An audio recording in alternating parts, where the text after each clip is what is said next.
మన భారతదేశ చరిత్ర నుంచి ఈరోజు వరకు తీసుకున్నా కూడా వివాహాలు అన్నది ఇది కూడా మన ఒక సంప్రదాయము, ఇది భారతీయ పద్ధతి అని ఉంది. ప్రపంచంలో చాలామంది ఏం చేస్తారు, అన్నిటికంటే అసలు వివాహ పద్ధతి ఏది మంచిది ప్రపంచం అన్ని దేశాలకు ఉంటుంటే మన హిందూ దేశం భారతదేశంలో వివాహ వ్యవస్థ ఏదైతే ఉందో పద్ధతి ఇదే గొప్పదని తెలిసేసింది. రకరకాల మ్యారేజ్ బయట ఉన్నాయి, రిజిస్టర్ మ్యారేజ్, ఆ మ్యారేజ్లు ఎన్నో ఉన్నాయి, అది మనకు మ్యారేజ్. కానీ దేంట్లో ఈ మధ్య ఏం జరుగుతుందంటే గత ఒక 20 ఏళ్ళు అనుకోండి, 20-25 ఏళ్ళ నుంచి ఈ మ్యారేజ్ ముహూర్తాలు ఉంటుంది. ఇది సింగిల్ పాయింట్ వాడ ఏంటో ముహూర్తాలు అంటే ఈ జాతకాలు చూడటం ఒకటి, ముందు వీళ్ళిద్దరు అమ్మాయి అబ్బాయి కలిసింది, కంపాటిబిలిటీ అయిపోయింది. మరి ముహూర్తాలు ఎప్పుడు పెట్టుకోవాలి, ఈ శ్రావణ మాసం ఆ మాసం పలానా దశమి రోజు ముహూర్తాలు పెట్టేస్తున్నారు.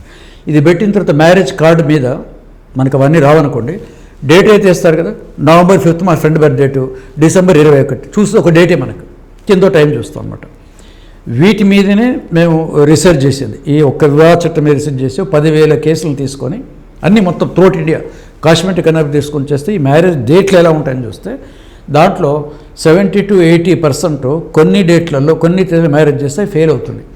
అంటే వాడికి రోజు కీచులాట్లన్నీ అవుతున్నాయి, బిజినెస్ లాస్ అవుతుంది, ఉద్యోగాలు అప్ అండ్ డౌన్ అవుతుంది, ఇలాంటివన్నీ డిస్టర్బెన్సెస్. ఒక మాటలో చెప్పాలంటే ఇబ్బందులు వస్తున్నాయి అన్నమాట. ఏవో డేట్లు అంటే 4, 5 and 8 and 7 ఇది ఎప్పుడో 2004 నుంచి చెప్తున్నాం, ఇప్పుడు ఇంకా 2024లో ఉన్నాం, దాదాపు 20 ఏళ్ళు గడిచిపోయింది. ఈ డేట్లు ఉండవని చెప్పాను. మరి చేయాలంటే ఏం చేయాలి అంటే మ్యారేజ్ కార్డులు, వెడ్డింగ్ కార్డులు తీస్తాం 100 కార్డులు, ఆ కార్డులో ఏ డేట్లు ఉన్న వాళ్ళని పిలిస్తే వాళ్ళు ఫెయిల్ అయిపోయింది. దీనికోసం ఒక మ్యారేజ్ బ్యూరో అనకూడదు కానీ మ్యారేజ్ ఇన్ఫర్మేషన్స్ MIC అంటాం. 4 స్టేట్ కమ్యూనిటీ ఓన్లో తెలుగు వాడికి ఇంతవరకే, తెలుగు రాష్ట్రాల్లో ఉన్నప్పుడు 4 స్టేట్ కన్వెన్షన్లు పెట్టేసి వధూవర వివాహ పరిచయ వేదిక పెట్టాం. ఎందుకు? ఓన్లీ దీనికోసం, ఈ రీసెర్చ్ కోసం, దాంట్లో దిగటం కోసం కాదు. పెట్టి 1 yearలో ఆపేసాను కూడా ఏదైనా కింద. అప్పుడు వాళ్ళందరూ తల్లిదండ్రులు వచ్చిన తర్వాత ఎవరికి దాంట్లో తోడు నీడని కూడా పెట్టాం. డైవర్సీసు, భర్త చనిపోయిన వాళ్ళు, డైవర్సీసు, విడోస్ అంటే ఒంటరి వాళ్ళు ఒకరంగా చెప్పండి, వాళ్ళ కోసం కూడా ఒకటి పెట్టాను అనమాట. దాంట్లో తల్లిదండ్రులు చెప్తారు కదా ఏ డేట్ని మ్యారేజ్ అయింది, మనం డేటా తీసుకోవాలి. అంటే రీసెర్చ్ అంటే డేటా కంపల్సరీ, ముందు ఈ డేట్ని అయిందని చూసుకుంటారు. అక్కడి అవన్నీ చూసిన తర్వాత సొంతంగా మ్యారేజ్ బ్యూరో పెట్టడం ఒకటి, ఇంటర్వ్యూలు ఫెయిల్ అయిన వాళ్ళకి ఇంటర్వ్యూ చేసి ఏం జరిగిందంటే అవును ఇట్లా జరిగింది, మొదటి 3 ఏళ్ళు బాగున్నాం, 4 ఏళ్ళు మనం గొడవలు అయిపోయి అన్నారు. ఇవన్నీ తీస్తే అప్పుడు చివరికి 4, 5, 8, 7 అని వచ్చింది. ఇక మోస్ట్ జీవితంలో మర్చిపోలేనిది, అందరికీ గుర్తున్నది, మీరు చూసిందే, ఒక్కసారి రిమైండ్ చేస్తున్నాను ఎక్కడి దాకా వెళ్ళింది ఇదని.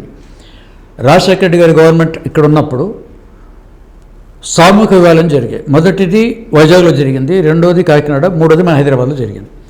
వైజాగ్లో సామూహిక వివాహాలు ముహూర్తం పెట్టారు. అసలు సామూహిక వివాహాలు లేదు, ఇంకో భక్తి టీవీలు దీంట్లో చర్చలు కూడా చెప్పేదానికి జ్యోతిషులు ఒప్పుకున్నారు. 27 నక్షత్రాలు మనకుంటే ముహూర్తాలు 50,000 మందికి ఎట్లుంటాయి, 50,000 పెళ్ళిళ్ళు. ఇక్కడ మనకున్న 27 నక్షత్రాలు దాదాపు దాంట్లో మీరు లెక్క వేసినా కూడా ఒక 500, 600, 1000 కలుస్తాయి. 50,000 మందికి అది కలవు. ఒకరోజు ముహూర్తం అనేది ఉండదు. ఇది టెక్నికల్గా ఆస్ట్రాలజీ. డేట్లు ఈ 3, ఈ 4, 5 డేట్లు ఉన్నాయి. ఒకటేమో 13వ తారీఖు ఉంది, ఒకటేమో 23 ఉంది. హైదరాబాద్లో జరిగింది 26 మూడోసారి. అక్కడ జరిగినప్పుడు పెళ్లిపేటల మీద ఆ డేట్ మంచిది కాదు. మంచి డేట్లో జరిగితే ఏమవుతుంది, ఉదాహరణకి వెనకాల తండ్రి వచ్చి బూట్ కాలుతుంది అంటాడు, అమ్మాయి తాళి కట్టించుకోవాలి, నేను కట్టించుకొని ఏడుస్తుంది టీవీ నెలలో చూసి. రెండోసారి కార్యక్రమంలో జరుగుతున్నప్పుడు అటు తాళి కట్టబోతున్నాడు, ఆ కళ్యాణ మంటపం మీద ఆ స్టేజ్ మీద మూలకో పాప ఏడుస్తుంది.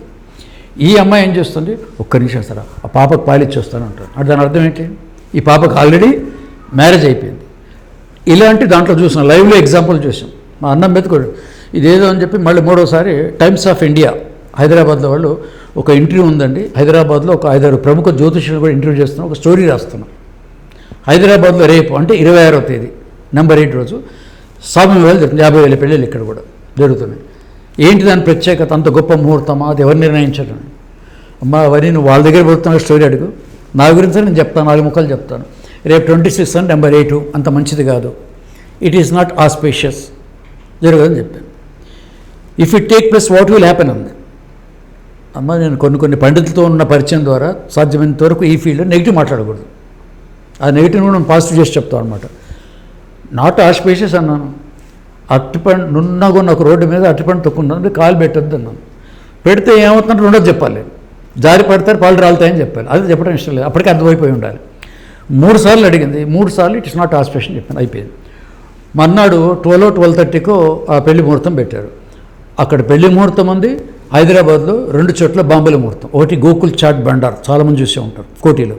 రెండోది ఎన్టీఆర్ పెట్ట లుంబిని పార్క్. రోజు బాంబ్ బ్లాస్టింగ్ అయింది. ఎంబడి మొత్తం రెడ్ అలర్ట్, రైల్వే స్టేషన్లు అక్కడ వాళ్ళు అక్కడ అన్ని పోలీసు వాళ్ళ బందోబస్తు ఎక్కడిదక్కడ అయిపోయింది. ఇది ఆ రోజు జరిగిందనమాట. Live example. ఇక రోజు మన దగ్గరకు వచ్చేసి చూస్తుంటే 6 నుంచి ఈరోజు చాలామంది వస్తారు కదా. వచ్చిన తర్వాత మ్యారేజ్ ఇష్యూ పెడితే దాదాపు 6 నుంచి ఈరోజు గత 10 ఏళ్లలో కూడా చాలామంది వచ్చారు. మా అమ్మాయికి మ్యారేజ్ అయింది, అబ్బాయికి మ్యారేజ్ అయింది, విడాకులు అయిపోయి డిస్టర్బెన్స్ వస్తుంది చెప్పారనమాట. ఇట్లా ఇంతమంది కలెక్ట్ చేస్తాం. దీన్నే మొన్న ఇంటర్నేషనల్ వాళ్ళు కలకట్టాలో కూడా చెప్పారు. సార్ ఇదే చెప్పండి అన్నారు. ఇది చేసినందుకు కలకట్టాలో ఒక పిహెచ్డి లాగా పేపర్స్ కూడా సబ్మిట్ చేశారు 97లో చేస్తే అప్పుడు వాళ్ళు భరత్ భూషణ్ అవార్డు ఇచ్చారు. మా పేర్లు అక్కడక్కడ భరత్ భూషణ్, గోపికృష్ణ వేస్తారు ఈ మధ్యలో. ఇది ఇచ్చింది దానికే అనమాట. దాదాపు 6 నెలలే పెట్టింది ఆ రీసెర్చ్కి. ఆ తర్వాత చాలామంది ఏమన్నారు, ఇప్పుడు ఏం చేస్తాను దీనివల్ల కొంచెం జ్యోతిష్యులతో ప్రాబ్లం వస్తుంది కదా, పంచాంగాలు ఎక్కువ అవే ఉన్నాయి, 10 ముహూర్తాలు 5-6 అవే ఉన్నాయి. మాకోసారి శ్రీనివాస్ గారు భక్తులు చెప్పాడు, సార్ ఇవన్నీ నాకు ఫోన్ చేస్తున్నారు సార్ అన్నాడు. అని ఇంకొక అయినాడు, అసలు ఇవన్నీ న్యూమరాలజీ ఎందుకు ఉంటాయండి? పూర్వకాలం నుంచి ముహూర్తాలు దేని మీద ఉంటాయి? తిథికాల యోగ వార నక్షత్రాల మీద ఉంటాయి. న్యూమరాలజీ డేట్ల మీద ఉండవు కదా అన్నాడు. అనగానే నిజమే ఉండవు, ఇప్పుడు కూడా ఉండవు అని చెప్పాను. న్యూమరాలజీ ఇప్పుడు కూడా ముహూర్తాలు ఉండవు. ఎప్పుడు నన్ను అడిగాను సార్ మంచి డేట్ చెప్పండి అంటే మీ బొట్టులకి చెప్తాను గారికి కానికేసి, మీరంటే ఇంకో అష్టాలు ఉంటారు కదా, 4 డేట్లు మీకు ఇమ్మని చెప్తాను, నా పద్ధతులు దాన్ని స్క్రీన్ చేసుకొని చెక్ చేసుకొని మిగతా వాళ్ళకి ఇస్తాను. అల్టిమేట్లీ అది దశమో, కర్కట లగ్నమో, మీన లగ్నమో, 8 గంటల 30 నిమిషాలు అవన్నీ మీవే ఉంటాయని చెప్పాను. న్యూమరల్ దాంట్లో దూరదు, చెక్ పాయింట్ చేస్తున్నాం. బియ్యం మీది, జల్ల నాదన్నాను. జడబెట్టి తప్పేముంది? మీరు ఇచ్చిన బియ్యం వండుకు తింటారు, రాళ్ళు రెప్పలు కింద ఫిల్టర్ అయిపోతాయి.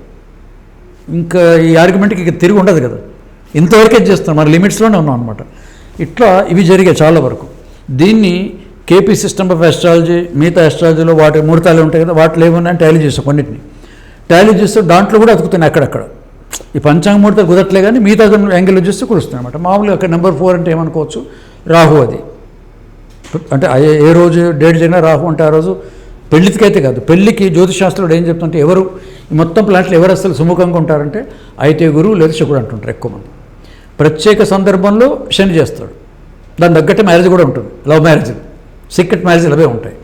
ఈ రెండైతే మెయిన్. మరి 4th రాహు అయింది. 5th బుధుడు అంటే మ్యారేజ్ డిస్టర్బెన్స్ చేసేవాడు బుధుడు. తర్వాత 8 ఎలాగో శని. ఇవి దీంట్లో గురువు లేడు, అక్కడ నెంబర్ 1 డేట్ లేదు, 9 లేదు, మిగతావి లేవు. సో ఈ డేట్లోనే మనం ఒక డేటా తీసుకోవాలి అక్కడి నుంచి. ఒకటి ఇక్కడ సూత్రం అని ఉండాలి. ఇది మంచి, ఇది అమావాస్య రోజు మంచిగా సూత్రం కూడా మారిపోతుంది కదా. హైదరాబాద్లో మన తెలుగుదేశంలో అమావాస్య రోజు మంచిగా ఎవరే పనులు చేయరు. పక్కన తమిళనాడిపోతే అమావాస్య మంచి రొంపం ఇష్టం, అబ్బా అమావాస్య చేస్తుంది కదా అంటారు వాళ్ళు. మరి ఏంది పిచ్చోళ్ళు అమావాస్య రోజు చేస్తున్నారు అనుకుంటాం, మరి అక్కడ మనకు వస్తుంది కదా. సో ఇట్లా జనరల్ సూత్రం కూడా చేయలేదు. ప్రామాణికంగా సూత్రం అని ఇక్కడ ఉండాలి. లేదు ఉన్న వాటిని సైన్స్ ఇది, ఉన్న వాటిని మనం డేటా తీసుకుంటే దాంట్లో తెలిసిపోతుంది. అదన్నా ఉంటుంది. ఇప్పుడు ఖచ్చితంగా హైదరాబాద్లో ఎంతమంది లేడీ ఓటర్లు ఉంటారు, ఎందుకంటే అంటే ఎవరు చెప్పలేరు. వీళ్ళని సర్వే చేసేవాళ్ళు ఇంటింటిగా చూస్తారు. ఇగో ఇంతమంది ఉన్నారండి, ఇంతమంది మైనర్లు, ఇంతమంది లెక్కేస్తారు. సర్వే చేస్తే చేశారు కదా, రీసెర్చ్ కూడా అట్లా చేస్తే వచ్చింది. ఆ తేదీలో చాలా చూసాం, ఎన్ని రకాలు చూసాం అనమాట. చూస్తే అప్పుడు ఒక కన్క్లూజన్కి వచ్చి ఈ డేట్లు మంచివి కాదు అని చెప్తే ఇప్పుడు వాళ్ళు ఏం చేస్తారంటే ఇంకా డేట్ ఇంకా టైం ఉందన్నప్పుడు మార్చుకునే అవకాశం ఉంటుంది. అందుకే దానికి అంత వాళ్ళకు పిహెచ్డీ అక్కడ ఇవ్వడం జరిగింది. లైవ్ ఎగ్జాంపుల్స్ కూడా ఇక్కడ ఉన్నాయి. ఎలాంటి వస్తుందంటే 4th మ్యారేజ్ కనుక చేసుకుంటే, 4th అంటే 4th 13 మామూలు మన సీరియల్ 22 ఇవన్నీ 4. ఈ డేట్నే చూసుకుంటే ఇద్దరి మధ్యలో ఓన్లీ ఫైనాన్షియల్ ప్రాబ్లం వస్తుంది. అది వరకట్నం కావచ్చు, ఇద్దరు జాబులు కావచ్చు, ఏమన్నా కావచ్చు, ఫైనాన్స్ రిలేటెడ్ వస్తుంది. తర్వాత 5th డేట్ ఉంది. 5th డేట్ వస్తే ఫైనాన్స్ ఏముండదు, ఇద్దరు శ్రీమంతులే, ఇద్దరు జాబులు అన్ని, అసలు ఆ టాపిక్ రాదు. ఏమొస్తుందంటే ఈగో ప్రాబ్లం వస్తుంది ఇద్దరికి. అంటే ఇద్దరి మధ్యలో మనస్పర్ధలు వస్తాయి ఏదో రకంగా, నువ్వు ఎక్కువ వస్తాయి. ఇది 5. తర్వాత నెంబర్ 8 ఉంది. నెంబర్ 8కి ఈ 2 కలిసి వస్తాయి. ఫైనాన్స్ ఫాలోడ్ బై ఈ 2 వచ్చేసి నెంబర్ 8 చాలా వరకు హారిబుల్ సెపరేషన్స్ ఉంటాయి. ఒకవేళ సమస్యలు ఎలా వస్తాయి అని 3 కలిపి చూస్తే ఈ నెంబర్ 5 నెంబర్ 4లో వస్తేనేమో మ్యూచువల్గా వెళ్ళిపోతారు అక్కడి నుంచి. సర్లే మనకు బట్టలని మీరు డైవర్స్ పోయినప్పుడు మ్యూచువల్ డైవర్స్ వెళ్ళిపోతారు. అదే నెంబర్ 8లో జరిగితే దారుణంగా కొట్టుకోవటం, తిట్టుకోవటం, భర్త భార్యను కొట్టడం, ఇవి కూడా జరుగుతుంటాయి పోలీస్ స్టేషన్లు. దారుణంగా నెంబర్ 8 శని కాబట్టి. ఇక్కడ మటుకు చూసుకుంటే మటుకు ఈ 5 and 4లో అయితే ఫైనాన్షియల్గా వచ్చేస్తే మామూలుగా కాదనుకుంటారు, విడిపోయే అవకాశాలు ఉంటాయి అన్నమాట దాంట్లో. అది ఒకే మాటలో 4th ఫైనాన్స్, 5th మనస్పర్ధలు, 8th వస్తే దారుణంగా అయిపోతారని చెప్తారు.